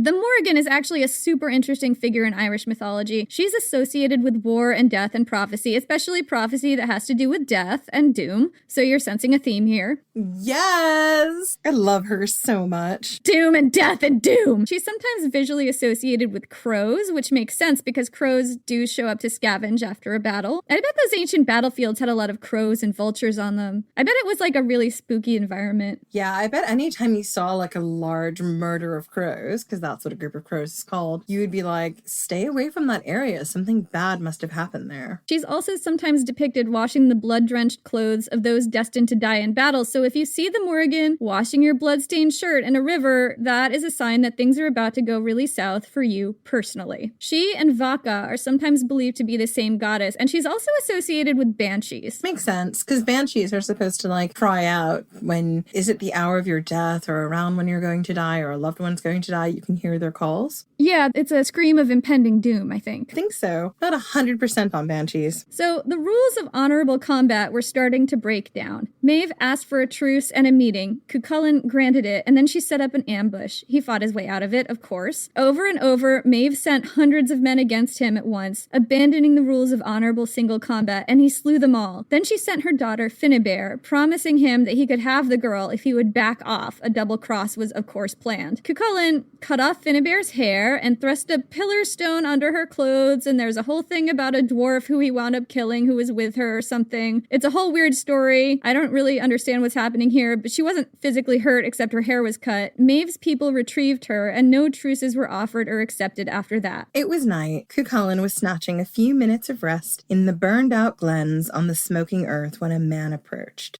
He was blonde and beautiful, wearing a bright silver brooch and a rich silk tunic. He carried a 5-pointed spear and a forked javelin. And he came performing feats and displays of astonishing skill, but no one paid attention to him. It was as if no one could see him. I just want to make a point. The 5-pointed spear and the forked javelin, the Hawkdwarf chieftain from the last episode had like a 3-pronged dagger like that. The handle looked like a trident. This is like a high-status object that's sometimes found in these ancient Gallic graves and also other Celtic graves. And you see it show up here. So the man said, "This is a manly stand, Cuchulainn." It isn't very much. So self-deprecating, warp spasm voice. The stranger said his name was Luke, Cuchulainn's real dad. It's his real dad. It was his real dad. It was his first time he saw his real papa.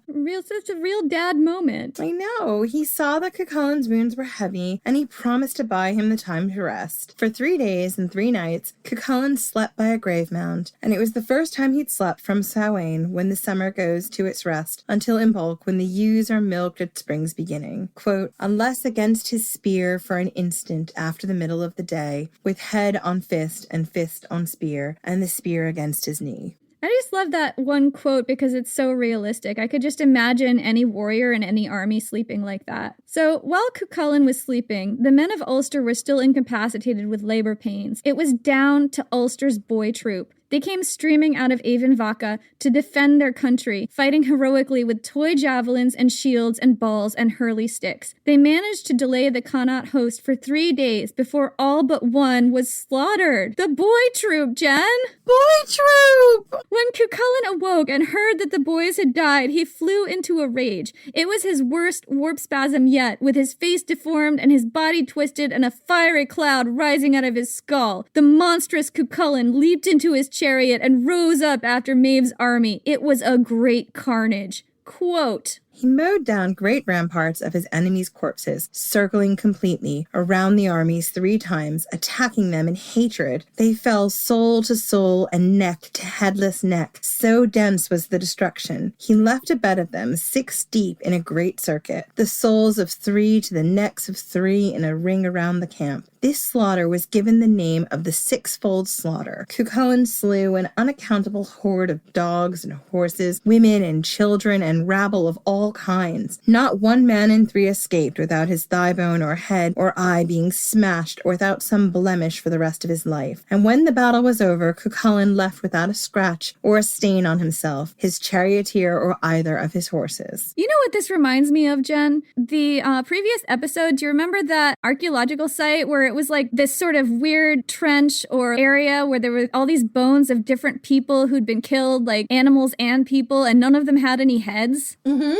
That's what this reminds me of. Go back and listen to that episode. Everything belongs to the brave. So Maeve started sending Cuchulainn's loved ones against him next. She sent Fergus, his foster father. He came unarmed. Cuchulainn said, "You must be under strong protection, Fergus, to come against me with no sword in your scabbard." "It would be all the same if I had a sword in it," Fergus said. "I wouldn't use it on you." He asked Cuchulainn to yield to him. Cuchulainn said yes if Fergus would yield to him when he asked it. The men agreed, and Fergus went home safely. Then Maeve sent for Ferdiad, who did not want to fight Cuchulainn. Maeve sent bards and satirists to shame him for refusing. "Shame, Ferdiad, shame!" Still, Ferdiad refused. Finally, Finnebert got him drunk and seduced him in front of her parents. And that was apparently enough to do it. Maeve promised him Finnebert's hand if he would put Cuchulainn in the ground, and Ferdiad drunkenly agreed.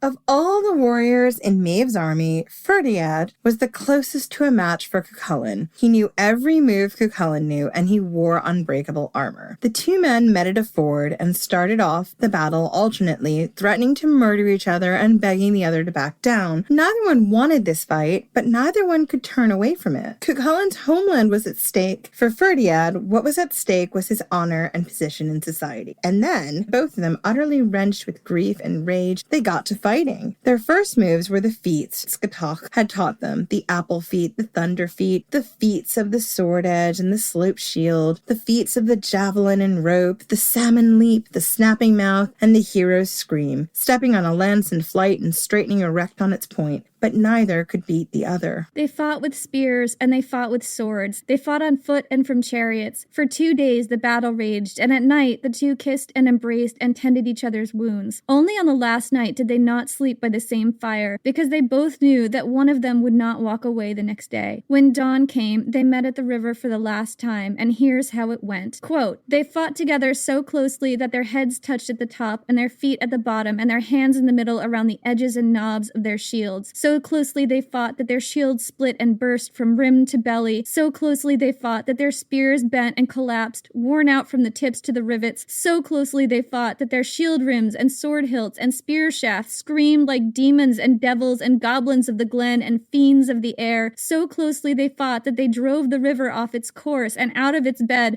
leaving a dry space in the middle of the ford big enough for the last royal burial ground of a king or queen. Not a drop of water on it, except what the 2 heroes splashed there in their trampling." And finally, Ferdiad struck Cuchulainn a terrible blow. Blood gushed into the water. Cuchulainn's warp spasm overcame him, and his charioteer floated his secret weapon down the river toward him, the Gaibolga. Cuchulainn seized up his spear in his foot and hurled it at his friend and lover, killing him where he stood. Terribly wounded and overcome with grief, Cuchulainn carried Ferdiad out of the river and then fainted beside his body. And he would have just lay there, letting himself bleed out on the ground if his charioteer did not make him get up and escape. Only then, when Cuchulainn was near death and had killed the person in the army he cared the most about, did the men of Ulster rise from their labor pains to fight the last battle. Cuchulainn was so wounded that he sat most of it out. When he did rise again, it was only to confront his foster father, Fergus, at a strategic point in the battle, asking him to yield as he'd promised. Fergus did, pulling his whole army out, leaving Maeve's army exposed. With all her named heroes dead, Maeve didn't have the strength to keep standing alone against the full army of Ulster, so she had to retreat as well. Maeve was guarding their retreat, fighting at a shield wall at the back of her army, when suddenly she got her period. She begged Fergus to take over command of the rear until she'd managed the situation, and the story says that her period blood dug, quote, 3 great channels in the ground. I guess she needed a heavy flow tampon. While she was dealing with her period, Cuchulainn broke through the shield wall, which was a really bad time. Cuchulainn maybe try a different time, and had Maeve at his mercy. Finally, these two intractable enemies met face to face. "Spare me," said Maeve. "If I killed you dead, it would only be right."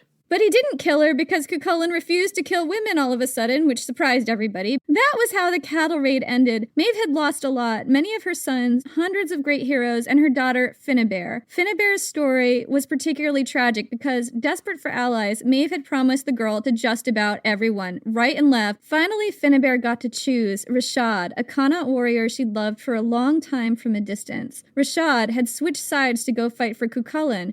When Finnebere mentioned to her mom that actually she kind of liked this one, Maeve sent Finnebere to go have a tryst with him and persuade him to come back to their side. Finnebere slept with Rashad the first time she actually had sex with one of these men. When the news hit the other surviving men she'd been promised to, they did not take it well. 7 kings of Munster had all been promised Finnebere as a wife if they joined Maeve's army. The men all compared notes and found out that she'd been promised to all of them. They turned against Maeve and Ailill. A great battle was fought. Over 700 men died. When Finnebere heard that all these men had died on account of her, she died of shame. So that's how Maeve lost her daughter. She did, however, manage to get her hands on the bull she wanted. He took a mortal wound in battle with her husband's bull, who'd come with them in battle for no apparent reason, but he did. Her husband's bull also died of wounds it had sustained in the same battle. So in the end, neither one was richer than the other, which is the important thing, right guys? Cuchulainn didn't die in the cattle raid of Cooley. When he did die, years later, due to some plotting by Maeve, he had himself tied to a standing stone, bleeding from mortal wounds so that he could continue to face his enemy on his feet. Only when the Morrigan perched on his shoulder did his enemies realize he was dead.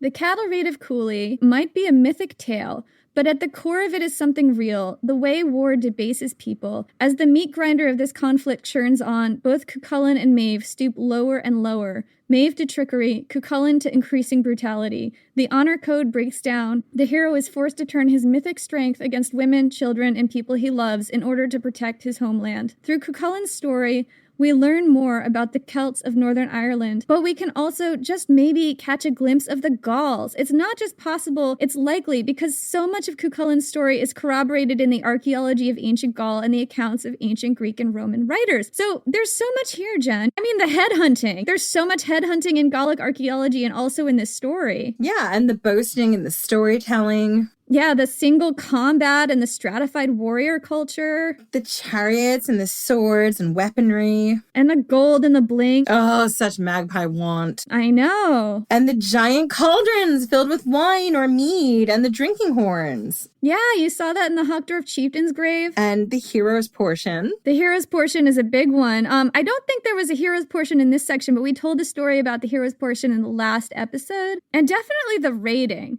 I mean, because the cattle raid of Cooley is just a cattle raid blown up to epic proportions. Cuchulainn's story paints a picture of a world ruled by violence. It was a place where cattle raids could take on mythic proportions, where wars were fought over petty slights, and a rigid code of honor prevented anyone from backing down from a fight, even if they desperately wanted to. It was a world where the Morrigan stalked the battlefield, black-winged and terrifying, a world where women and girls were often treated as chattel, but some seized their own power and even became leaders. Whatever else you might say about them, these people were epic. Imagine proud warrior queens leading armies into battle, towering warriors with lime-stiffened hair coming home with their enemies' heads tied to their chariots. Imagine them challenging each other to single combat at the fords, fighting to the death over the hero's portion, and worshipping their gods in whispering oak groves led by the mystical druids. Imagine a society of valiant warrior poets, fierce fighting women, and even children prepared to defend their homes to the death with anything to hand, toy spears, and hurling sticks included. They existed. They were real. And it's this culture that Julius Caesar collided with headlong in 58 BC. We will tell you all about it in the next episode. That's it for this week. We'll see you in 2 weeks. You can find us on social, on Twitter at Ancient Hist Fan, on Facebook and Instagram at Ancient History Fangirl. We're we're also on Patreon. We talked about this in the beginning of the episode, but it doesn't hurt to mention it again. One of the rewards you get when you join our Patreon at every level is that we shout out your name in the episode. Yeah, we do. Just FYI, if you signed up for our Patreon and it takes months to hear your name shouted out in an episode, that's because we do these way ahead of time. We do. We're recording this episode in January, and it will not reach your eardrums until March, if my maths are correct. It might be April. We have one person to shout out, and it's Megan Fisher-Hulbert. Thank you so much for signing up to our Patreon, and welcome. Welcome. We really appreciate your support, all of your messages, all of your financial support. It all helps us bring you this podcast, and it lets us tell the stories that we love telling. And we're so incredibly grateful that you guys love to hear these stories too. Just makes it all worthwhile, doesn't it? It sure does. Thank you guys so much, and we will see you in 2 weeks.